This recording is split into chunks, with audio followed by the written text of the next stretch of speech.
The Una's homeworld burned, cities crumbling into fiery ruins as gravity-warping bombs rained from the sky, until a human fleet arrived, answering their desperate call for aid. Captain Andrew Wright stood on the bridge of his ship, stunned by the devastation spread out on the view screen before him. Continent-sized fires raged out of control. Shattered buildings collapsed in on themselves like crushed soda cans. Massive craters pockmarked the surface where the alien weapons had struck. It looked like a scene out of hell itself. "How could they do this?" Andrew muttered, hands clenching into fists. "Bombing them back to the Stone Age!" His second-in-command, a tall black woman named Janelle, shook her head. "Looks like we got here too late, sir. I'm not picking up any life signs down there aside from some small pockets of survivors." Andrew turned to her, jaw set. "Then, our mission's changed. We're not just here to answer a distress call anymore. We're here to help them rebuild and make sure the bastards who did this pay." He remembered the garbled distress signal that had reached Earth just a week prior, a desperate plea from a species on the brink of annihilation. The Unas leader, Vortis, had described an attack by a far more advanced race equipped with gravity-manipulating weapons that cracked their planet's crust open. Andrew couldn't begin to imagine the level of technology needed for that. And if the hostiles weren't stopped, other worlds could be next, including eventually Earth itself. Time was short. Vortis said the enemy fleet would return within days to finish the genocide. Humanity had to find a way to even the odds, and fast. But as Andrew's ships landed and his crews made contact with the shell-shocked Una's survivors, the sheer magnitude of the challenge ahead became starkly apparent. The gap in military capabilities between the humans and this unknown aggressor was vast. Bridging it would take a miracle. But Andrew didn't believe in giving up. After meeting with Vortis in the ruins of the Unas capital, he learned they used to be a star-faring civilization themselves before regressing. Ancient records spoke of a long-abandoned orbital shipyard that once served as the heart of their space fleet. If they could reach it, if anything was still salvageable after centuries of neglect, it might just offer a glimmer of hope. Meanwhile, back on Earth, news of the humans' rescue operation unleashed a political firestorm. Factions argued for pulling back, for avoiding entanglement in a conflict that wasn't theirs. "It's not our fight," some said. "We'll only provoke retaliation against ourselves."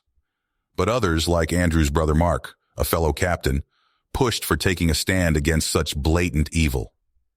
"What's the point of having the strength to make a difference?" Mark argued before the Earth Council. "If we don't use it to aid those in need, if we turn our backs now, we're no better than the ones bombing the Unas into oblivion."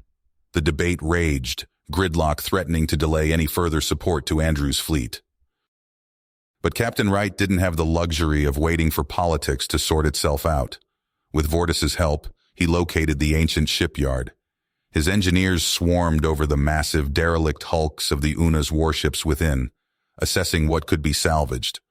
The boxy, bulky vessels had once been the pride of the Una's space navy, but now sat as little more than corroded shells and shadows of their former glory.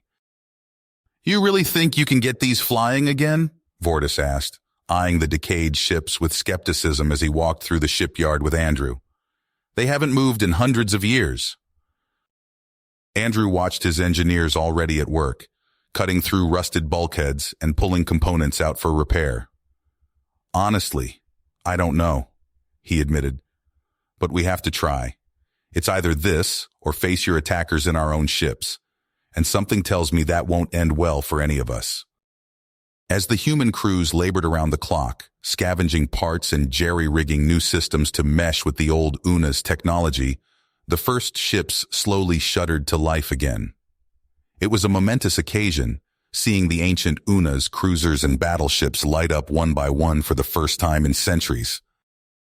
But as momentous as the sight was, it was short-lived. A proximity alert blared through the shipyard, red lights flashing.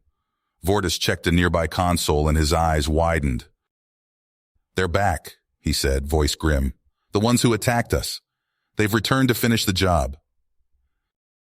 Andrew raced to a viewport and saw the shapes of alien ships descending through the atmosphere, their hulls glinting in the sunlight.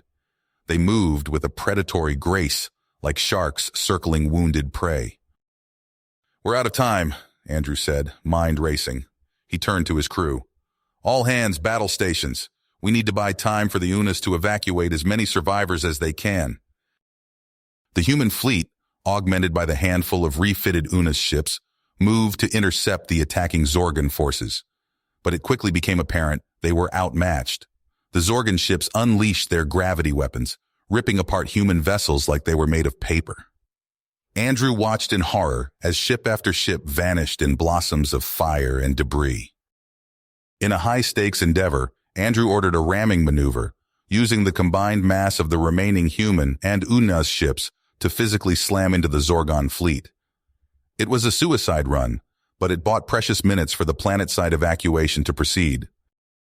As klaxons blared and his bridge burned around him, Andrew thought of his brother Mark, of Earth, of everyone and everything he was giving his life to protect. He closed his eyes and whispered a silent prayer as his ship, the last of the human fleet, drove itself into the heart of the Zorgan command ship in a cataclysmic explosion. In the aftermath of the battle, Captain Mark Wright, light years away, received word of his brother's sacrifice. Grief threatened to overwhelm him, but he pushed it down, forced himself to focus. Andrew had given everything to buy the Unas time. Now it fell to Mark to make sure that sacrifice wasn't in vain. He met with Vortis and the surviving Unas leadership to plan their next move. Intelligence reports indicated the Zorgans were regrouping at a rallying point in a nearby system, preparing to launch a second wave of attacks. "We can't let them dig in and consolidate their forces," Mark said, pointing at a star map. "We need to hit them now, while they're still reeling from the losses they took over your homeworld." Vortis shook his head. "You just lost most of your fleet. Your people have already sacrificed too much for us. If we strike now, it will provoke the Zorgans to even greater retribution." Mark met the alien's gaze. "With respect, sir, the Zorgans are coming for all of us regardless. My brother bought us a chance here, but we have to use it. We have to seize the initiative while we can." Using combined human and Unas intelligence assets, they pinpointed what looked to be a linchpin target, a major Zorgon logistics depot. Taking it out would hamstring the Zorgons' efforts to rearm and repair their ships. But the depot was deep in Zorgon territory, heavily guarded. "I can get a small team in," Mark said. "Infiltrate and sabotage the facility." "How? That depot will be locked down under heavy security," Vortis said. Mark gave him a tight smile. "That Zorgon command ship we rammed? A few of its shuttlecraft survived the explosion. We could use them to slip past their defenses." Vortis frowned. "You're talking about a squad of humans at best, attacking an entire Zorgan base. If we're going to have any shot at beating them in the long run, we need to even the odds. Soften them up with guerrilla tactics and surgical strikes." Mark shrugged. "Besides, I'm pretty motivated to blow up some Zorgans right about now." The Unas leader sighed but nodded. "I cannot spare you many, but I will give you some of my best warriors to accompany you." A few days later, the strange strike team, a handful of grimy humans clad in piecemeal armor, a trio of hulking Unas soldiers, all stuffed into the claustrophobic confines of a captured Zorgon shuttle, emerged from hyperspace near the depot. Mark fought down a surge of nerves as the enemy station grew in the viewport, a sprawling tangle of docking spars and cargo bays the size of a small moon. He glanced at Private Jenkins, who was fiddling with the unfamiliar Zorgon controls. "Get us in there, nice and easy. Keep transmitting the codes we pulled from the shuttle's comm log." Jenkins nodded, hands dancing over the console. There was a tense moment as they approached the outer picket of sentry drones, but the robots scanned the stolen IFF signal and waved them through. The humans exchanged relieved glances as the shuttle glided into one of the smaller repair bays. Mark checked the charges on his rifle and visor one last time as they stepped out onto the deck, trying to look like they belonged there. He could only hope the Zorgons were too arrogant to expect anyone would dare strike at this heavily defended facility. The slightest slip-up now would leave them stranded in the heart of enemy territory with no hope of extraction. They split into small fire teams, each knowing their role. Jenkins led a pair of humans and an UNAs off to plant their primary packages on the station's main power cores. Mark took the rest to hit the secondary targets, the base's shield generators, sensor arrays, and life support systems. They moved quickly, placing the explosives at critical junctions throughout the depot. Speed was key. Get in, hit as many linchpins as they could, and get out before the Zorgons realized what was happening. Mark was securing a charge to the base's environmental controls when klaxons started blaring and a guttural Zorgon voice boomed over the intercom. He cursed under his breath. They'd been made. "All teams, status report." "Charges set in the power core," Jenkins shouted over the comms. Alarms wailed in the background of his transmission, and Mark heard pulse fire. "But I think we tripped an alarm, LT. We're trying to pull back, but they're cutting us off." His voice disappeared in a wash of static. At the same moment, Mark's HUD lit up with movement signatures converging on his location. He swore again and motioned to his UNA's companion. "Fall back! Get to the evac point!" They raced through the depot's corridors, dodging patrols of heavily armed Zorgons. Pulse blasts filled the air as Mark and his squad shot their way towards the shuttle bay. He keyed his comm, trying to raise Jenkins. "Private, come in. We're at the shuttle. Where are you?" A hiss of static, then Jenkins' labored breathing came over the channel, punctuated by the zap and whine of weapons fire. "Pinned down, in Section 12B, he panted. More pulse blasts in the background. "They're boxing us in, sir. I don't think we're going to make it to the shuttle." A pause, then, "Give 'em hell for us, LT." "Jenkins! Jenkins!" Mark shouted, but the line went dead. He slammed a fist against the shuttle's hull, almost bending the metal. Then he took a breath, pushed down the anger and pain, and turned to the remnants of his team. "Get aboard. We're leaving." As the stolen Zorgon craft blasted away from the depot, the sky lit up behind them. A series of massive explosions chained through the station, tearing it apart from within. Jenkins and the others had sacrificed themselves to make sure the operation was a success. Mark watched the destruction through the viewport, making a silent vow not to let their deaths be in vain. But even that victory was short-lived. In retaliation for the strike on the depot, the Zorgons escalated their conquest of the region, accelerating their assaults and deploying more ships to the front. Panicked distress calls flooded in from a dozen worlds as the Zorgons expanded their attacks. 2 systems fell in quick succession, their defenses crumbling in the face of the Zorgons' superior technology and ruthless tactics. Sitting in a makeshift command center back on the UNA's homeworld, Mark analyzed the flood of incoming reports with a deepening sense of dread. On the screen, red icons spread like a bloodstain across the star map, each representing territory the Zorgons had seized. Blue and green dots indicating human and UNA's controlled space winked out one by one. The situation looked grim. "They're cutting through the local defenses like a plasma torch," Mark growled. "At this rate, it's only a matter of time before they roll over all of us." Vortis stood beside him, equally stone-faced as they watched the Zorgon advance. "Our strike against their supply depot doesn't seem to have slowed them down as much as we'd hoped." The UNAS shook his head. "Perhaps this battle truly is futile." Mark stared at the map, an idea starting to take shape. He pointed to the crimson swath of Zorgon-controlled space. "Actually, look at how far they've pushed. See how fast they're spreading out? They're overextending themselves, leaving their flanks exposed." Vortis frowned. "You think they're spreading themselves too thin? That we could exploit that somehow?" "We've bloodied their nose, shown them we can hit their critical infrastructure." Mark brought up a schematic of the ancient UNA's warships his brother had been refitting. "If we can get more of these operational, use them to shore up the defensive lines here and here," he indicated a series of contested systems on the holomap. "We might just be able to slow the Zorgon's momentum. Hold the line long enough to find a more permanent solution." Vortis rubbed his jaw. "Replicating the refit procedure your engineers developed will not be easy. Much of that knowledge was lost with the personnel we evacuated from the shipyard. But There may be a way. He tapped a control, and the image of an Unas in an engineering exosuit appeared on screen. This is Zorlak, one of our top remaining scientists. He's been studying the upgrades your people made to our ships. If anyone can help us replicate them at scale, it's him. Mark nodded. Get me in touch with him. I want to go over every scrap of data we've got on those upgrades. We need to standardize the refit process, see how fast we can convert the rest of your dormant fleet. He turned back to the star map, his brother's sacrifice fresh in his mind, an ache like a physical wound. Andrew had given everything to buy them this chance.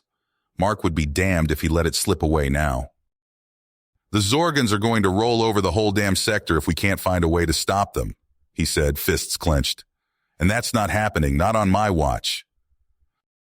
As the Human Unas alliance hurried to bolster its strength and the Zorgons tightened their grip on the region, the battle lines were drawn for what would become a pivotal moment in the histories of three civilizations. The Zorgan War had begun in earnest, and Mark would ensure humanity was ready to meet it head-on, regardless of the cost. Mark rubbed his bloodshot eyes, staring at the holographic schematics floating before him. Zorlak hunched over a workbench nearby, tentacles delicately manipulating circuitry. They'd been at it for days, reverse engineering the hybrid tech from the upgraded Unas ships. I think we've got something, Zorlak chittered, his exosuit whirring as he turned. Look at this frequency modulation. Mark leaned in, studying the readouts. His breath caught as he saw the patterns emerge. Holy shit! That's it! We can disrupt their gravity fields. They worked feverishly to refine the prototype, testing and retesting until they had a working model. Mark hefted the bulky device, heart racing. This could change everything. Back on Earth, Mark stood before the United Nations Security Council. Ladies and gentlemen, the Zorgon threat is real, and it's coming for all of us. He activated the prototype, causing gasps as nearby objects briefly levitated. But we have a weapon that can level the playing field. After hours of debate, Earth's nations agreed to pool resources. A joint Human Unas task force was established, with Mark at its head. As factories retooled to mass-produce the disruptors, intelligence reports painted a grim picture. Sir, we've detected a massive energy signature in Zorgon territory, a young analyst reported. It appears to be some kind of superweapon. We're calling it the Dreadnought. Mark studied the scans, stomach churning. If that thing comes online, it could wipe out our entire fleet. He turned to his staff. Prep all ships. We're taking the fight to them. The Alliance fleet dropped out of FTL on the edge of a hotly contested system. Mark stood on the bridge of his flagship, the Defiant, as Zorgon vessels swarmed to meet them. All ships, weapons free, Mark barked. Let's see what these disruptors can do. Space lit up with weapons fire. A Zorgon cruiser bore down on them, gravity beams lashing out. But as the disruptors activated, the enemy ship lurched, its weapons sputtering. Alliance fighters pounced, tearing it apart. Similar scenes played out across the battlefield. For the first time, the Zorgans were on the back foot. Mark allowed himself a grim smile. They had a chance. But the tide of battle shifted as Zorgon boarding pods slammed into the Defiant's hull. Alarms blared as Mark raced to repel the invaders. He rounded a corner, coming face to face with a Zorgon soldier. Its tentacles lashed out, knocking Mark's weapon away. They grappled in the narrow corridor, Mark barely avoiding the alien's venomous barbs. He slammed its head against a bulkhead, stunning it long enough to retrieve his sidearm. The Zorgon fell, ichor oozing from its wounds. Mark staggered to the bridge, victorious but battered. His blood ran cold as he saw the flashing alert on a nearby console. During the chaos, the Zorgans had accessed their database. Sir, his XO reported, they've taken critical data on Earth and Una's colony locations. Mark's mind raced. The Zorgans would surely strike those worlds next. He had to split his forces, shore up defenses, but the Dreadnought loomed, a sword of Damocles over them all. He made the call. A detachment would reinforce Earth and the colonies. The rest of the fleet would hunt down the Dreadnought. It was time to end this. They found the massive vessel at its construction site, already operational. Mark's stomach dropped as he saw its size. This would be the fight of their lives. "All ships, focus fire on its shields," Mark ordered. "Hit it with everything we've got." The disruptors flared to life, but the dreadnought's defenses held. Its gravity weapons lashed out, crumpling Alliance ships like tin cans. Corpses and debris filled space around them. On the dreadnought's bridge, the Zorgon commander Zraloth luxuriated in his impending victory. "Crush them," he gurgled to his crew. "Let none survive to tell the tale." Mark's mind raced as his fleet was decimated around him. Then he saw it, a fluctuation in the enemy's shields. "Zorlak, I need options." The Una scientist's tentacles flew over his console. "There, a weak point in their aft section, but we'd need to get close." Mark knew what he had to do. "All ships, fall back, retreat to Rally Point Alpha." As the battered Alliance fleet disengaged, Mark's fingers flew across his controls. He armed every disruptor-enhanced torpedo they had left. "Sir, what are you doing?" his XO asked. Mark met his gaze. "Buying us a chance." He opened a channel to the fleet. "All ships on my mark, concentrate fire on these coordinates." The Defiant streaked towards the dreadnought, engines redlining. At the last second, Mark launched the torpedoes and dove for an escape pod. He watched through the pod's viewport as his ship slammed into the breach, detonating in a massive fireball. The dreadnought's shields collapsed. "Now!" Mark shouted into his comms. "Hit it with everything!" The Alliance ships pounced, pouring fire into the exposed hull. The dreadnought's superstructure buckled and tore apart. Zraloth's scream was cut short as his bridge disintegrated around him. Mark's pod tumbled through the debris field as the remainder of the Zorgon fleet scattered in disarray. Pain lanced through his body. He was hurt, worse than he'd thought. As his consciousness faded, he saw Alliance ships racing to his rescue. They'd done it. They'd won. His last thoughts were of his brother, hoping Andrew would be proud. Days later, Mark awoke in a medical bay. His body was a mass of bruises and half-healed wounds, but he was alive. An aide rushed to his bedside with news. The Zorgon attacks on Earth and the colonies had been repelled. They'd bought themselves time, but Mark knew the war was a long way to go. The Zorgons would be back, and the Alliance had to be ready. As he looked out at the stars, Mark silently renewed his vow. He would see this through, whatever it takes, for Earth, for the Unas, and for Andrew. Mark stood before the holographic display, his face a mask of exhaustion and grief. The flickering images showed the aftermath of their victory against the dreadnought, a victory that had cost them dearly. Shattered hulls and debris fields filled the screen, a grim testament to the price paid. "Half our fleet," he muttered, running a hand through his unkempt hair. "We won, but at what cost?" The mood in the cramped war room was somber. Alliance leaders from both human and Unas factions sat around the table, their faces etched with worry and fatigue. Mark could see the doubt in their eyes, the fear that they had already lost too much. He hit his fist on the table, startling the room. "We can't stop now," he growled. "The Zorgons are on the back foot. We push harder. We end this war." Admiral Chen of the Earth Fleet shook her head. "Our people are exhausted, Captain Wright. We need time to lick our wounds, to rebuild." "And give the Zorgons time to do the same?" Mark interrupted. He tapped a control, bringing up a new star map. "Zorlak's intelligence confirms it. The Karazak system. That's where they build their ships, where they'll go to replenish their forces." The room erupted in murmurs. Mark pressed on, his voice rising. "We hit Karazak. We cripple their ability to wage war. We show weakness now, and everything we've sacrificed will be for nothing." Hours of heated debate followed. Mark could see the fear in their eyes, the temptation to retreat and regroup. But in the end, they saw the truth in his words. They couldn't afford to let up now. "How do we do it?" Vortis asked, his tentacles twitching nervously. "Our fleets are in no shape for a frontal assault." Mark allowed himself a grim smile. "We go in quiet. Small team, captured Zorgon ships. Hit them from the inside." The plan came together quickly. Mark handpicked his team, a mix of hardened veterans and fresh faces with the skills they'd need. Among them was Zora, a young Una's warrior with fire in her eyes and vengeance in her heart. Beside her stood Lieutenant Yamato, the genius behind their disruptor weapons. They boarded their stolen Zorgon vessels, the alien controls cold and unfamiliar under their hands. Mark's voice crackled over the comms. Remember in and out. We plant the charges, disable their systems, and get the hell out. No heroics.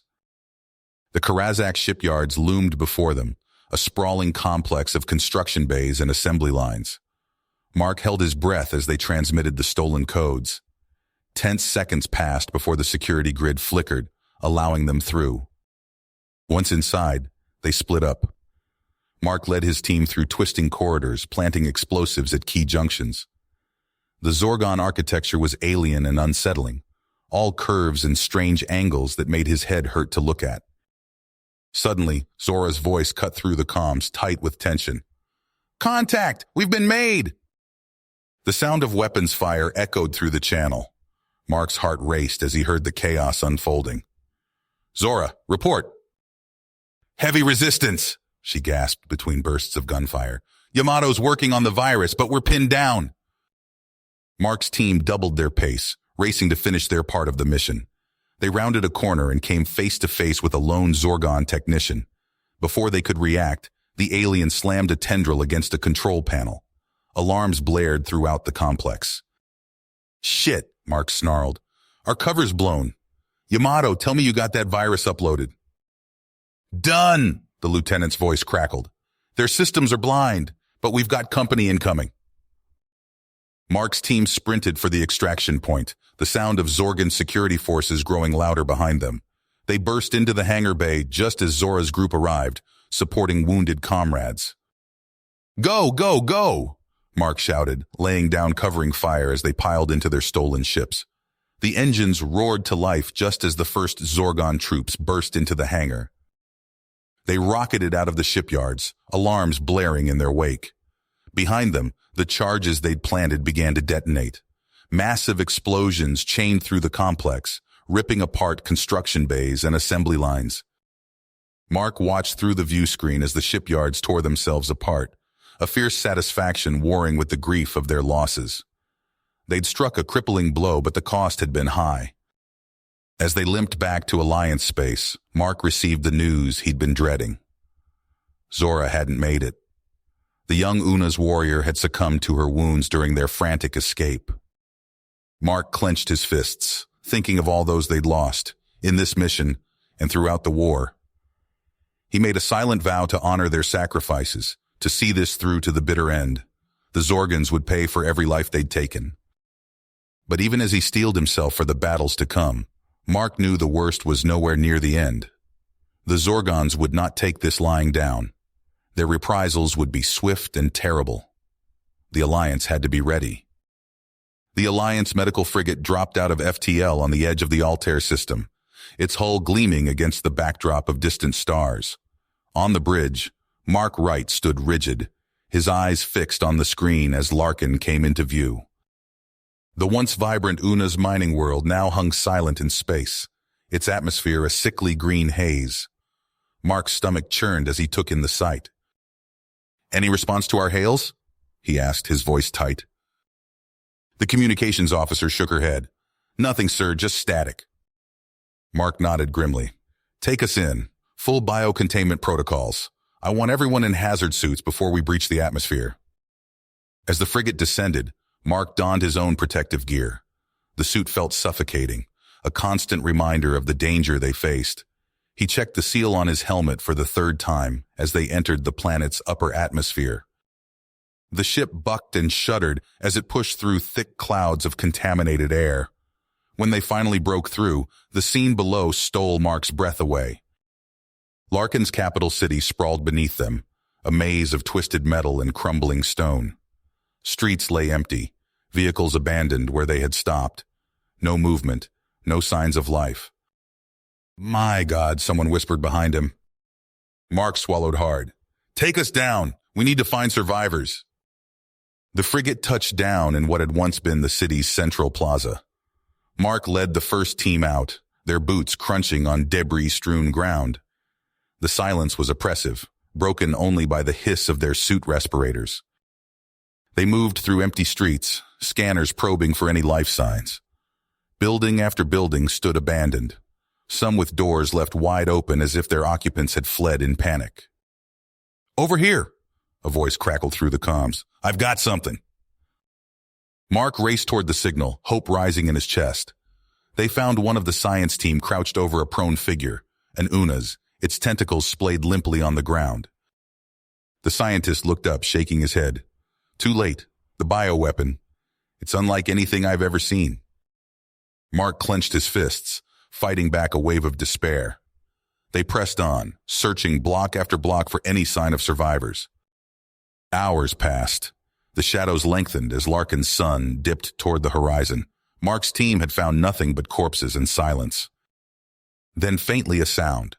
Mark held up a hand, signaling the others to stop. There it was again, a weak, raspy cry. They charged forward, following the sound to a half-collapsed building. Mark clawed at the rubble, ignoring the warnings of his suit's integrity sensors. There, in a small pocket of space, lay an Una's child. Its skin was mottled and discolored, tentacles twitching weakly. But it was alive. "We need an evac now," Mark shouted into his comm. "Prep the experimental cure." As they rushed the child back to the ship, Mark's mind raced. One survivor. Out of an entire world, they had found one. It wasn't enough. It could never be enough. But it was a start. A chance to strike back against the Zorgon's monstrous weapon. As the medical team worked feverishly to administer the cure, Mark stared out at the ruined city. They would save this child. They would perfect the cure. And then they would make the Zorgons pay for every life they had taken.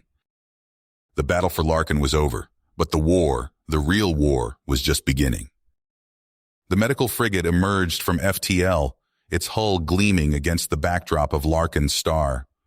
Mark stood on the bridge, his eyes fixed on the screen as the Una's colony came into view.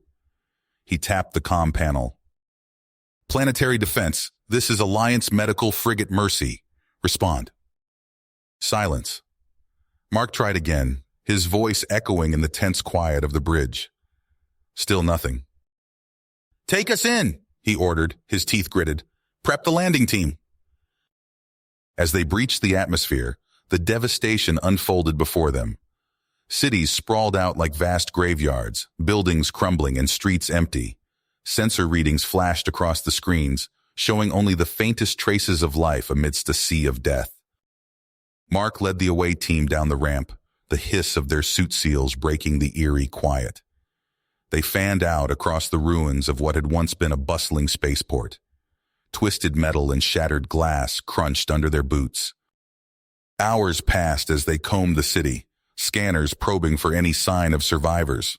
Mark's heart sank with each empty building, each abandoned vehicle. "Captain," Mora's voice crackled over the comm, "I'm picking up a faint bio sign. Isolated habitat dome, northwest sector." They raced across the desolate landscape, hope warring with dread in Mark's chest. The dome loomed before them, its surface clouded and grimy. Mora worked the airlock controls, her movements quick and precise. Inside, the air was thick and stale. A dozen Unas huddled in makeshift beds, their tentacles limp and skin pale. An older Unas moved to greet them, his steps unsteady. "I am Grolak," he wheezed. You came." Mark nodded, fighting to keep his voice steady. "We're here to help. We have a cure." Grolak's eyes widened, a flicker of hope in their depths. He guided them through the dome, explaining how he'd isolated the survivors when the plague hit. Mark watched as Mora set to work, her fingers flying over her medical scanner. For 36 grueling hours, Mora labored to adapt the cure. Mark paced the dome, watching the survivors grow weaker by the hour. Finally, Mora emerged from her makeshift lab, a vial of pale liquid in her hand. "It's ready," she said, her voice hoarse with exhaustion. As the cure was administered, Mark ordered its mass production. Aerosolizers hummed to life, blanketing Larkin's atmosphere with the life-saving mist. A proximity alarm blared. Mark's blood ran cold as he saw the feed from the frigate, Zorgon warships closing fast. "We need to go now," he shouted. "Get the survivors to the ship." They scrambled to load the Unas into stasis pods, Grolak barely conscious as they sealed him in. The frigate's engines roared to life as the last pod was secured. Through the view screen, Mark watched in horror as the Zorgon ships opened fire. Plasma bolts rained down on Larkin's surface, obliterating what little remained of the colony. As they broke orbit, leaving the burning world behind, Mark clenched his fists. They'd saved a handful, preserved the cure. It wasn't enough, but it was something. He turned to his crew, his voice low and fierce. "Set course for the border. We're taking the fight to them." The stars streaked past as they jumped to FTL, carrying their precious cargo and the seed of the Zorgon's downfall into the heart of the war. The Alliance frigate's engines thrummed as it dropped out of FTL, the stars resolving into familiar constellations. Mark Wright stood on the bridge, his eyes fixed on the monitor as they approached the rendezvous point. The faces of his crew were drawn and haggard, the evacuation of Larkin's survivors still fresh in their minds. "All ships accounted for, sir," the tactical officer reported. "War Council delegates are ready to board." Mark nodded, his eyebrows furrowed. "Bring us alongside. I want every scrap of intel we've gathered on display in the war room." As Alliance leaders filed into the cramped conference room, Mark studied their faces. Fear, anger, and exhaustion were etched into every line. He took a deep breath and activated the holographic display. "Ladies and gentlemen, the situation is dire," he began, his voice steady despite the churning in his gut. "Our intercepted Zorgon communications paint a grim picture." The room fell silent as Mark laid out the intelligence. Projected fleet movements flickered across the display, a tide of red sweeping across Una's space. Vortis, the grizzled Una's commander, slammed a tentacle on the table. "This is madness. They mean to wipe us out entirely." Murmurs of agreement rippled through the room. Mark raised a hand for silence. "We have a chance," he said, his eyes locked on the display. "A slim one, but it's there. We strike first, hit them where it hurts." He outlined his plan, pointing out key targets on the holographic star chart. Zartok Prime's shipyards glowed an angry red. "It's suicide," someone muttered. "It's our only shot," Mark countered. "We hit their production, then pivot to Corvin. Cut off their supply lines, and we might just buy ourselves enough time to turn this around." Hours of heated debate followed. Mark argued his case, countering every objection with cold, hard facts. Finally, exhausted but united, the Alliance leadership gave their approval. The next days were a blur of frantic preparation. Mark worked tirelessly, coordinating with Vortis to divide their forces into 2 strike groups. He pored over tactical simulations, fine-tuning their approach vectors. As the assault on Zartok Prime began, Mark watched from the bridge of his flagship as disruptor missiles streaked ahead of the fleet. The orbital shipyards erupted in silent explosions, debris spinning off into the void. "All ships, commence bombardment," he ordered, his voice taut with tension. Alliance cruisers unleashed a withering barrage, their weapons punching through the weakened Zorgon defenses. On the planet's surface, half-built capital ships crumpled under the assault. Victory was short-lived. As the last fires of Zartok Prime were dying, urgent transmissions flooded in. Mark's blood ran cold as he decoded the messages. "It was a trap," he breathed, staring at the tactical display in horror. A massive Zorgon fleet was converging on Corvin, their true objective all along. Mark sprang into action, barking orders as he formulated a desperate plan. "Transmit these forged intel packets," he commanded, fingers flying over his console. "Make the Zorgons think we're headed straight for their vanguard." His reduced fleet burned hard on an intercept course, engines pushed to their limits. As they closed with the enemy, Mark gave the order to launch fighters and disruptors. The space around Corvin erupted into chaos. Mark's surprise attack caught the Zorgons flat-footed, their formation crumbling under the onslaught. In the distance, he saw Vortis's ships engaging the Corvin defenders, caught between 2 fires. For hours, the battle raged. Mark's ship rocked with each near miss, alarms blaring as systems failed. But slowly, inexorably, the tide began to turn. "Sir!" his tactical officer shouted. "Zorgon command ship is bugging out. They're ordering a full retreat." A ragged cheer went up on the bridge. Mark allowed himself a grim smile before issuing new orders. "All ships, pursue and harass. Don't let them regroup." As the Zorgon fleet fractured, Mark spotted a hulking dreadnought limping away from the fight. He made a snap decision. "Helm, put us on an intercept course," he commanded. "Weapons, prepare a full disruptor salvo." The bridge crew worked with practiced efficiency. Mark watched the range tick down, then gave the order to fire. The disruptors lanced out, punching through the dreadnought's weakened shields and tearing into its hull. "Direct hit," the weapons officer reported. "Enemy ship is crippled, sir." Mark's eyes narrowed as he studied the tactical display. The dreadnought was dead in space, a tempting target. He knew what he had to do. "Set collision course," he ordered, his voice cold and steady. "Prepare to abandon ship." Alarms blared as the flagship accelerated toward its doom. Mark stood on the bridge, watching the massive bulk of the dreadnought grow larger in the view screen. Suddenly, a new contact appeared, an Alliance dropship burning hard on an intercept course. Mark's comm crackled to life. "You stubborn fool," Mora's voice came through, tight with anger and fear. "Get to the escape pod now." Mark hesitated for a split second, then ran. He felt the ship shudder as Mora's dropship latched on. Diving into the waiting pod, he caught one last glimpse of his faithful crew before the hatch sealed. The pod ejected just as the flagship struck.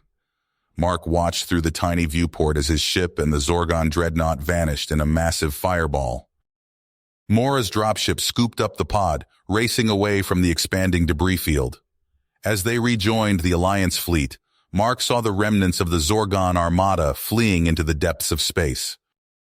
They had won, for now, but as Mark looked out at the battered Alliance ships, he knew the real fight was not nearly finished. The acrid stench of burning circuits filled the air as Mark's dropship rocketed away from the expanding debris field. His eyes remained fixed on the viewport, watching the last remnants of his flagship disappear into the cosmic inferno.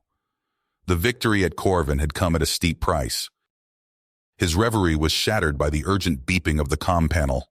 Mark's stomach dropped as he saw the flashing indicators, multiple distress signals from across Alliance space. "What the hell?" he muttered, tapping the controls to bring up the feeds. The main screen flickered to life, revealing a scene of utter devastation. On Caradoc 6, a sprawling mining outpost, vast swathes of the landscape were simply gone. Where bustling habitation domes and processing facilities had stood, only glassy craters remained. The few surviving feeds showed panicked civilians fleeing as the very air around them seemed to ignite. "Antimatter strikes," Vortis growled, his tentacles twitching in agitation. "The cowards are targeting civilians." Mark's lips pursed as he absorbed the horror unfolding before him. "How many?" he asked, his voice barely above a whisper. "Too many," Vortis replied, his compound eyes reflecting the carnage on the screens. "We're receiving reports from a dozen systems. It's a full-scale bombardment." Mark's fists slammed against the console. "Damn it! We need to evacuate as many as we can. Set course for—" He was cut off by a harsh buzz from the tactical display. A sea of red icons bloomed across the star chart, each representing a Zorgon strike force. They were everywhere. "We can't," Mark said, the words tasting like ash in his mouth. "We'd never make it in time." For hours, they watched helplessly as world after world fell silent. The comm channels filled with desperate pleas, cut off one by one as antimatter warheads found their marks. Mark's nails dug into his palms, drawing blood as he forced himself to bear witness. Finally, as the barrage showed no signs of slowing, he made the call. "We have to fall back," he said, his voice hoarse. "Concentrate our forces on the core worlds. It's the only way we have a chance." The bridge crew stared at him in shock. "But sir," his tactical officer protested. What about the outer colonies? Mark met her gaze, his eyes haunted. We can't save them. May whatever gods they believe in have mercy on their souls. As they limped back to the nearest fortified system, Zorlak's hologram flickered to life in the command center. The UNA's scientists' usually precise movements were jerky with stress. Captain Wright, he said, his voice grave, I've run the projections. At the current rate of attrition, we will lose all strategic gains from Corvin within weeks. Earth itself could be vulnerable within a month. Mark's blood ran cold. He stared at the tactical display, watching as more and more Alliance worlds winked out of existence. They were losing, not just the battle, but the entire war. No, he growled, straightening up. I won't let it end like this. He turned to his assembled officers, a desperate plan forming in his mind. We hit them where it hurts, he said, calling up schematics of a hellish, radiation-blasted world. Basilisk Prime, their antimatter production hub. Mora, her eyes burning with a zealot's fervor, stepped forward. A frontal assault would be suicide, she said. Mark nodded grimly. That's why we go in quiet. Stolen codes, false transponders. We pose as a supply convoy, slip past their defenses, and blow the whole damn place to kingdom come. As they hammered out the details of the plan, Mark felt a glimmer of hope. It was a long shot, but it was all they had left. He looked out at the stars, cold points of light in the vast darkness. Hold on, he whispered to the besieged worlds beyond. We're coming. Mark Wright stood atop a crumbling skyscraper, surveying the chaos below. Garaxis burned, its skyline punctuated by plumes of smoke and the occasional flash of weapons fire. The air reeked of ozone and charred flesh. Status report, he barked into his comms unit. Sir, we've lost contact with the orbital fleet, his tactical officer replied, voice crackling with static. Ground forces are pinned down in sectors 3 through 7. The Zorgons are pushing hard from the east. Mark's mind focused.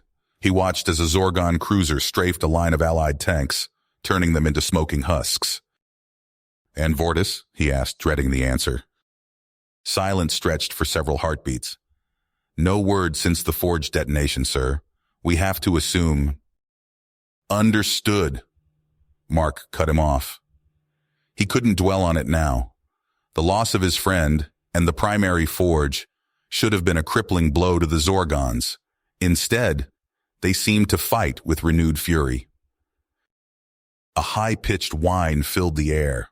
Mark ducked as a swarm of Zorgon fighters screamed overhead, peppering the building with laser fire. Chunks of concrete rained down around him. Captain Wright!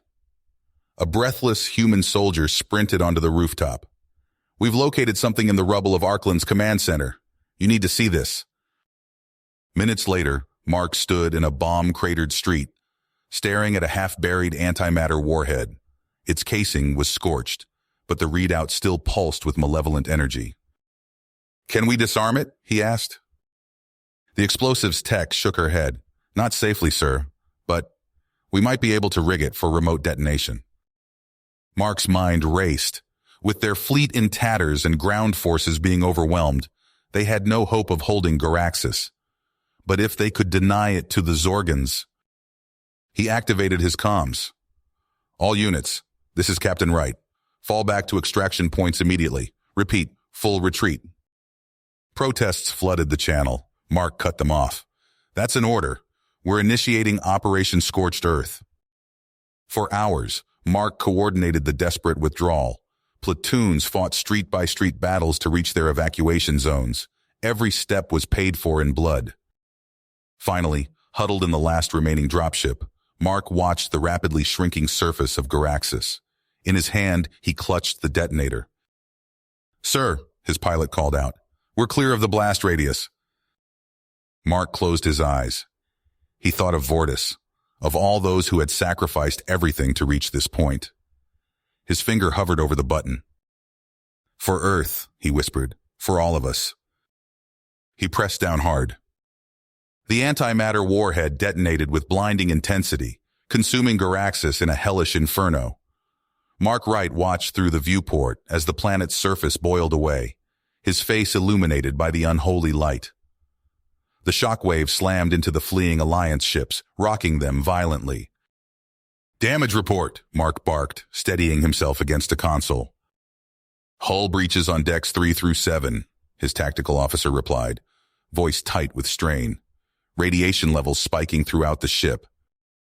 Mark surveyed the bridge, taking in the grim faces of his crew. They'd won, but at a terrible cost. The comm channels crackled with distress calls and damage reports from the surviving fleet. "Sir," his navigation officer called out, "we're detecting massive radiation bursts. We need to jump now, or we'll be cooked alive." Mark nodded, swallowing hard. "Do it! Get us out of here!" The stars blurred as the ship tore through space, leaving behind the graveyard of Garaxus. When they emerged from the jump, the fleet was in disarray. Damaged vessels limped alongside each other, venting atmosphere and leaking radiation. On the bridge of Vortis's battered flagship, Mark stood before a holographic display of the devastation. The Una scientist's tentacles twitched with agitation as he manipulated the controls. "The antimatter reaction was far more potent than we anticipated," Vortis said, his voice uncharacteristically subdued. "Garaxus is gone, completely."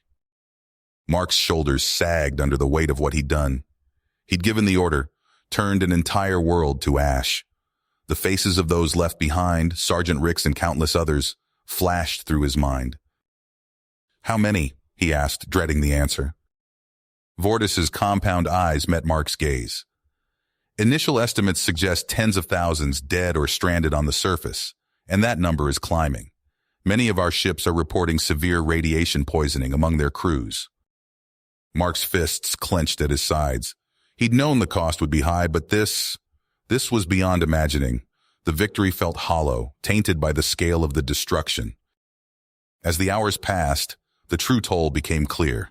Ship after ship reported casualties, their crews succumbing to radiation burns and antimatter exposure.